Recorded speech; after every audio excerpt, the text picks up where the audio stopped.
When I turned around, there was no one behind me. My officers were gone. It was just me and my dead. From Vernon Baker's post-war testimony, April 1945, Italy. He cleared 26 German positions alone, and he waited 52 years for his medal. April 1945, Tuscany, Italy. A mountain slope north of Viareggio at the foot of the Alps. The war in Europe was nearly over. Everyone knew it. Berlin was collapsing. German lines were pulling back on every front, but the Gothic line in Italy was still holding. And in these mountains, every hilltop, every village, every stone wall meant a separate fight.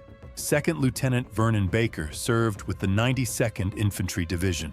The division had another name, the Buffalo Soldiers, an all-black unit. Their officers were white. Back home, the restaurants they could sit in, the hotels they could enter, the bathrooms they could use, all separate.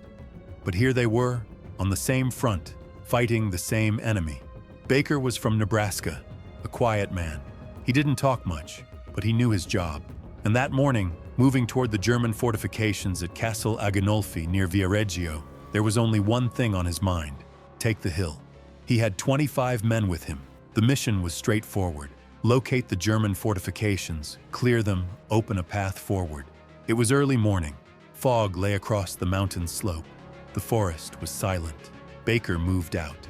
The 92nd Infantry Division was one of the few units in the U.S. Army during the Second World War, composed entirely of black soldiers. The American military of that era was organized along racial lines. Black soldiers were assigned to separate units, separate barracks, separate mess halls. Despite this, they took on active combat roles along the Gothic line in Italy. Castle Aghinolfi was a heavily fortified German position built into the mountainside. The April 1945 operation Baker's unit was part of was among the final major Allied offensives of the Italian campaign. They moved through the fog. The forest was dense. The slope was rocky, every step uncertain.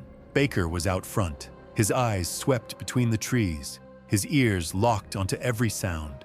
Then he saw it. Between the trees, a German observation post. Well concealed, 2 soldiers inside. Baker stopped. He signaled the man behind him. No words. A grenade, quick and clean. The post went quiet, but that was just the beginning. The further they pushed, the more he saw. Dugouts, trenches, machine gun nests. The Germans had been fortifying this slope for months. Behind every stone wall, a position. Inside every hollow, a weapon.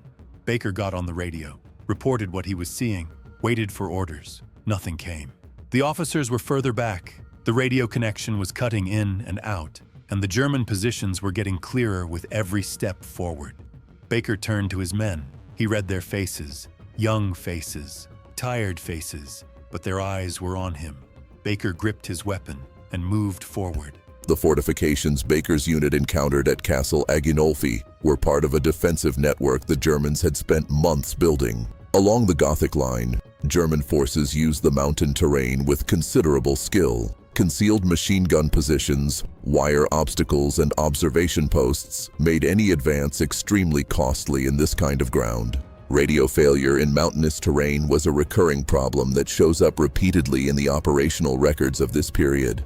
From a purely tactical standpoint, what Baker was looking at that morning represented very difficult conditions for a small unit moving without close fire support. At some point, Baker stopped. Something had changed. The fog had thinned a little, and now he could see clearly. A dugout to the right, a machine gun nest to the left, an observation post further up, all of them active, all of them dangerous, and when he looked back, he saw something else. His officers were gone. They had pulled back, quietly, without a word. Baker and his men were alone on that slope, surrounded by German positions, with no one behind them. He waited a moment. Maybe he'd read it wrong. Maybe they'd come back. They didn't. Baker felt something settle inside him. It wasn't quite anger. It was something deeper than that, colder. He'd spent his whole life getting used to this, being left behind, being overlooked, being left out of the count. But right now, he had men with him, and those men were looking at him. Nobody knows exactly what went through Baker's mind in that moment. But what he did is on the record. He didn't pull back. He turned to his men, spoke plainly and briefly. The plan was simple. They would take each position one by one, quiet, fast, systematic. Grenade, rifle, move. His men nodded, and Baker walked toward the first position. The military record confirms that Baker's unit was left without command support that morning. The officer's withdrawal was explained in official reports under various justifications, but in Baker's own later testimony, he described that moment directly and without ambiguity. From a procedural standpoint, continuing an operation of this kind without command support was both highly unusual and extremely dangerous. The decision Baker made in that moment is regarded by military historians as one of the more striking examples of individual initiative in the records of that campaign. The first position.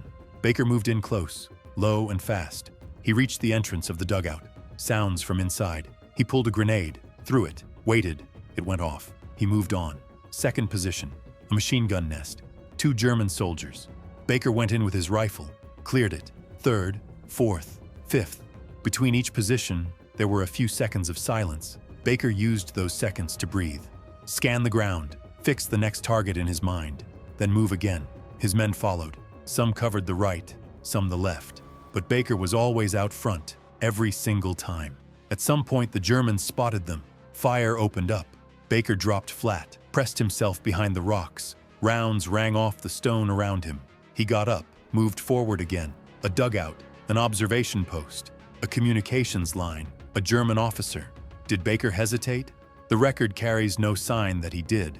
By midday, 26 positions had been cleared. 26. Baker looked down at his hands. They were shaking. He hadn't noticed until that moment. He hadn't noticed for hours. He stood at the top of the slope and looked down. The fog had lifted. The valley was visible below. And far back, much further back, was where his commanders had been. He didn't say a word. Among the 26 positions Baker cleared that day were observation trenches, machine gun nests, communications lines, and personnel dugouts. Official records confirm that at least 26 German soldiers were put out of action during the operation. For a single lieutenant to clear that many fortified positions in that short a time is, by any tactical measure, an extraordinary thing. Baker also kept the withdrawal route open throughout, which allowed American units further back to advance. The tactical results of the operation are well documented. The official recognition was not forthcoming that day. The operation was over. Baker came down the slope. He counted his men, counted all of them.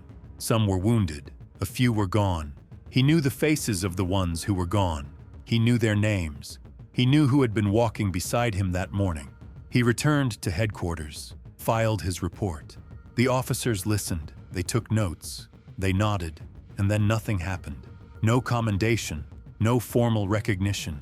The success of the operation made it into the reports, but Baker's name barely surfaced in any of them. The officers who had pulled back told their own version of events. On paper, everything looked fine. Baker found out. He found out gradually, over time, and he stayed quiet. He knew what staying quiet meant. He'd been doing it his whole life. Growing up in Nebraska, he stayed quiet. Living in a separate barracks when he joined the army, he stayed quiet. Walking through the back door of a restaurant, he stayed quiet. But this time it was different. This time there were men he'd left on that slope. Men he hadn't been able to bring back. And somewhere those men had families. Mothers waiting for letters. Brothers waiting for news. Baker came home from the war. He got on with his life. Got married. Worked. Moved to Idaho. From the outside, it looked like a normal life. But he never really left that slope. At night, the forest came back. The fog came back. And those faces. The faces of the men who had been beside him that morning. The documentation of acts of valor by black soldiers during the Second World War was systematically incomplete. In 1993, the U.S. Army commissioned a formal study to examine whether black soldiers had been passed over for the Medal of Honor at a disproportionate rate. The research was conducted by Shaw University and ultimately identified 7 soldiers whose cases warranted recognition. Vernon Baker was one of those 7. The study involved decades worth of records, and its findings were unambiguous. These men's stories had been overlooked. 1997, Washington, D.C., the White House.